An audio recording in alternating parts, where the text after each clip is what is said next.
Добро вечер и добро ни дојдовте на уште фестивалска вечер од второто издание на книжевниот европски фестивал Букстар.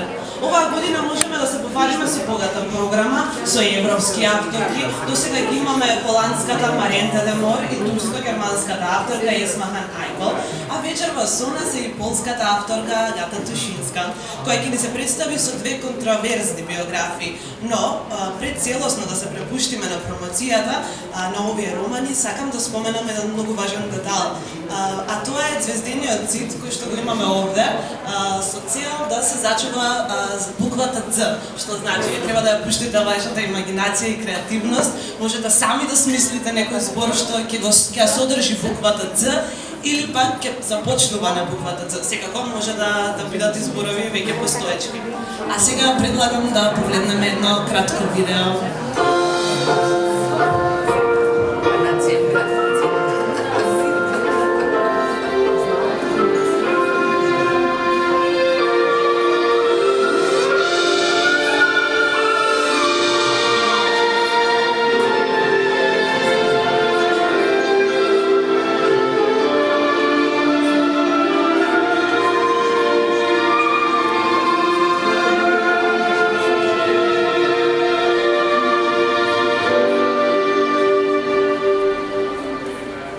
Букстар, фестивал на европската литература, од 24 октомври до 11 ноември.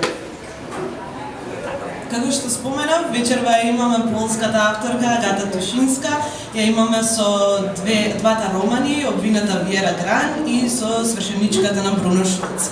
Агата Тушинска е керка на историчарот и спортски новинар Богдан Тушински и на новинарката Халина Прежетборгс. Студирала драмски уметности во Варшава, магистрирала на театарски студии. Доктор е по хуманистички науки на Институтот на Полската академија на науките. Предавала книжевност и новинарство. Во пишувањето се занимава со биографија и со книжевната репортажа.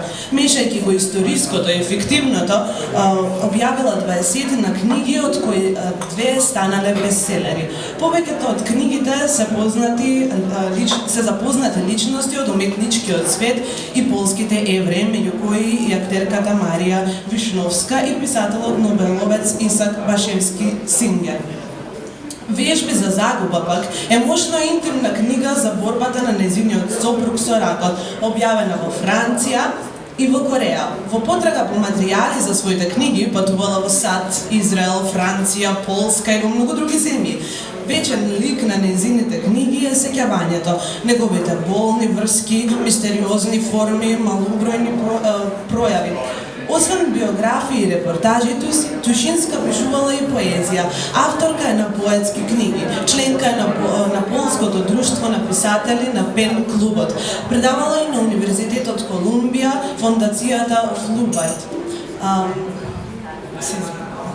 Има достигнување во полето на документарната фикција. Македонската публика ја знае по два романи биографии, Обвината Виера Гран и посветена на полската пејачка од Варшавското гето, која го придружувала пијанистот Шпилман, и свршеничката на Бруно Шулц, посветена на Јозефина Шелинска, единствената жена на која Бруно Шулц има предложено брак. Сега ја поканувам Агата Тушинска и Сонја Стаменска Елзесер да ни се придружат и доколку сме расположени можеме да слушнеме неколку страници од романот Обвината Виера Гран на полски, а потоа истите страници можеме да ги слушнеме и на македонски.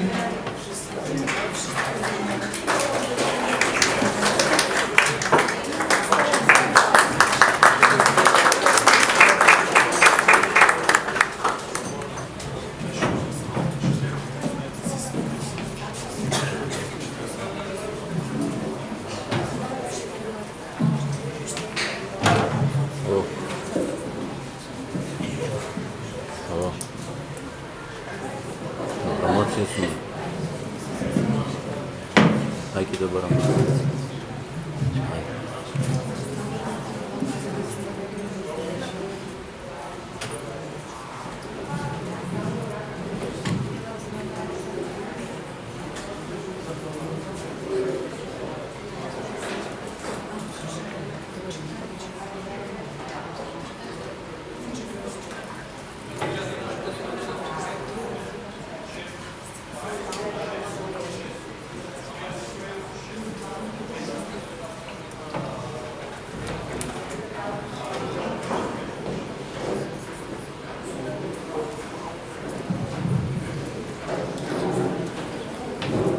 wieczór Państwu.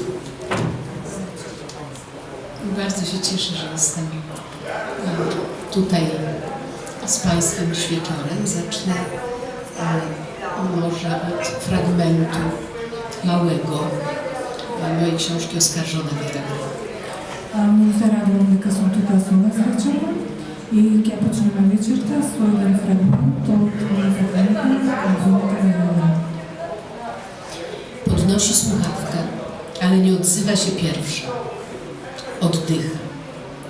W miarę upływu lat coraz trudniej i głośniej. Czeka na obelgi, wymyślania. Czeka, kiedy ją wytropią, dosięgną, wykończą. Nie daje się. Zużywa na to całą swoją energię. Proszę się ze mną spotkać, Pani Wiero. Nie mogę wyjść z domu. Ja do Pani przyjadę. To niemożliwe. Proszę. Wykluczone. Dlaczego? Przyjdą i wszystko wyniosą. Kto? Oszalała Pani i to muszę tłumaczyć. Z kim ja mam do czynienia? Ça va pas la tête? Pani zwariowała. Proszę nic nie mówić. Jesteśmy słuchane i nagrywane. Pani dobrze wie, o kim mówię. Zaraz rąbnę w łeb, jak mnie Pani nie przestanie prowokować. Szpieguje. Chce mnie zniszczyć. Śledzi cały czas. Stróżka jest z nim w zmowie. Wchodzą stale, kiedy jestem w łazience i kiedy zasypiam. Wynoszą, co się da, to, co jest najcenniejsze, to, co ma dla mnie wartość. Kradną, grabią, łupią, bez skrupułów. Nie ma mowy, żebym opuściła moje mieszkanie. Stale jestem obserwowany. Najgroźniejszy jest on, ten, którego imienia nie wymawia. Czasem mówi o nim Pałka.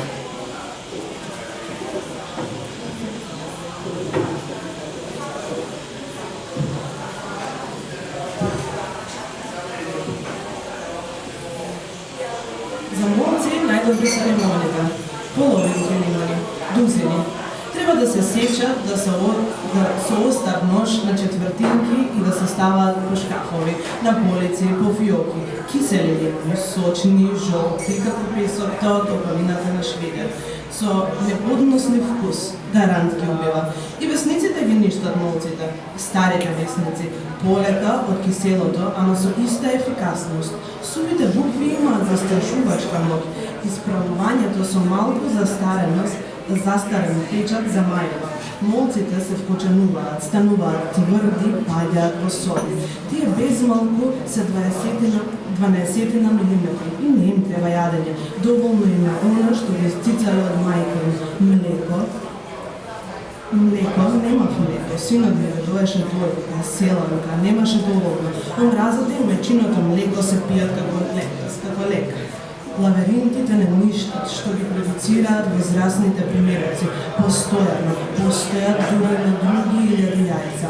За време на една сезона може да се развијат дури 3 генерации. Црве, множество, тавтовити, леварки, кралежи, тие се размножуваат.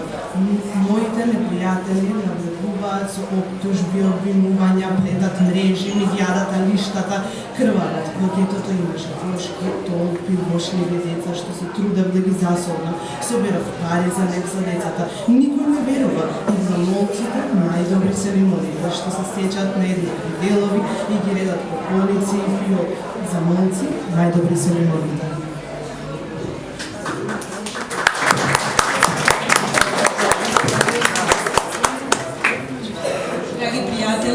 Дозволете најнапред да ја кажам добре дојде, големо добре дојде на оваа полска авторка, затоа што немаме многу често прилика да имаме контакт директен со современите полски автори. За мене ова е посебен празник и со радост денес ќе говорам за двете нејзини книги. Како што веќе слушнавте, основните координати според кои можете да се доближите до творештвото на Агата Душинска е меморијата, полското еврејство, културата на поljските евреи, биографијата и литературата на факт. Еве во неколку збора.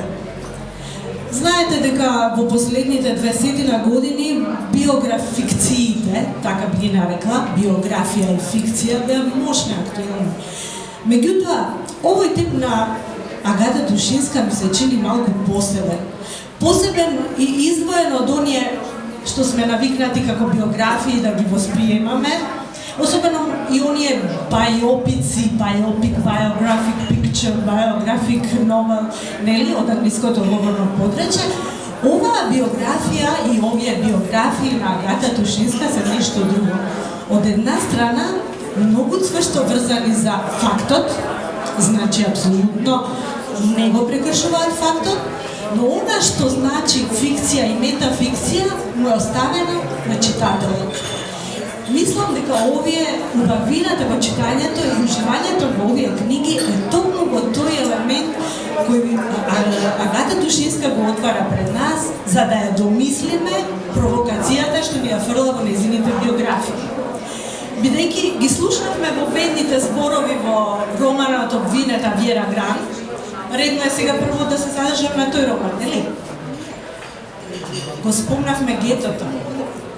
Значи, од една страна замислете го гетото, Варшавското гето кој бил во Варшава, Дзидот веројатно го знае, кој гледал слики, сигурно знае нешто, има некоја представа за тоа како изгледало тоа Варшавско гето. И од друга страна видете фотографијата на оваа жена на корицата на овој роман. Блика од сексипил, блика од женска убавина, блика од желба за живот, блика од желба за уметност, за музика.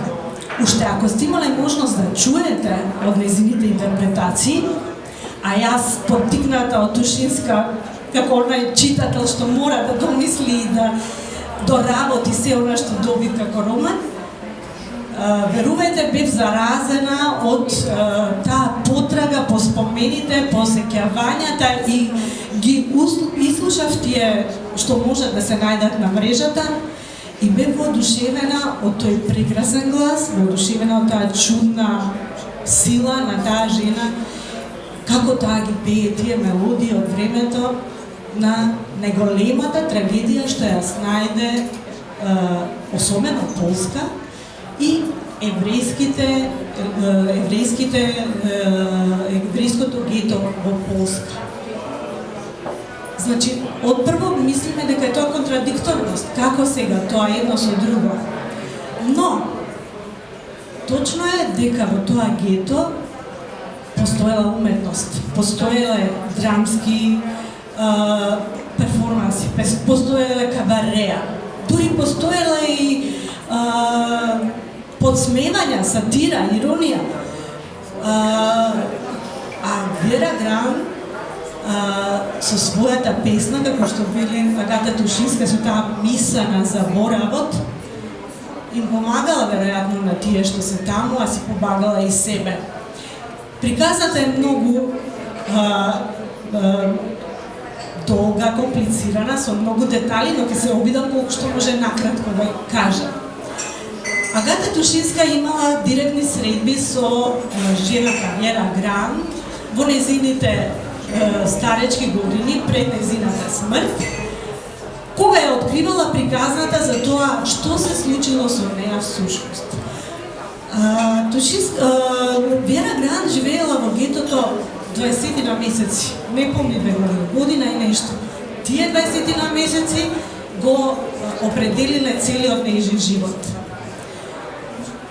Од завршувањето на војната, таа живеела само со една мисла, да се исчисти од покажувањето со прст дека е колаборантка. Значи, за Тушинска, тој проблем на колаборација, на тоа колку, што, како може да се смета за колаборација во една травматична ситуација, кај што кичмите многу лесно се кршат, кај што животот виси на мало конче. Зашто се е способен човек, зашто се е способна една млада и убава жена на свој 25 година? Во текот на осветлувањето на својата вистина, на своето гледање на приказната, веднаш морам да кажам, мислам тоа веројатно ќе стане збори во понатамошните и трибини и дебати околу тоа за машкиот и женскиот глас или за еден доминантен и еден маргинален глас. Овој роман е граден на едно двојство. Иако ова не е роман за Шпилман, меѓутоа Шпилман е тука апсолутно присутен дел од романот. Зошто? Приказната за Шпилман ние сите ја знаеме, сите го имаме гледано филмот, сите имаме плачено со Адриан Броди кога се воздржува, мене барем таму била најтрогателна сцена, кога се воздржува со рацете да го пипне клавирот за да не се предаде. Сега, за него ние плачевме, а за Вера Гран, која требало била пред еден голем избор, дали да пее или да се откаже од пеењето, дали да кокетира со публика или да се откаже од кокетирање со публика, дали да го живее колку што може по-нормално тој живот во тоа кафе уметност, кафе штука или сосема да се повлече, тоа било големо прашање на избор.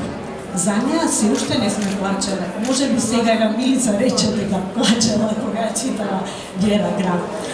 Значи, голем е тој... Голема е дилемата за тоа како да се однесува човек во една таква ситуација, кога животот виси на конец, кога секојдневно се депортираат тие евреи што треба да ќе бидат спалени таму во тие концентрациони логори. Интересното сега доаѓа после војната. Откако прстите се вперени кон неа, откако некој почнува да мрмори дека ете таа е гестаповска турба, таа е предавник, таа е колаборант. Но Тушинска толку детално има истражено сите можни документи и никаде нема пронајдено документ кој точно ќе посочи некоја вина конкретна. Се тоа шпекулации, се тоа етикети, се тоа мрморења кои многу лесно и се лепат на една убава млада жена.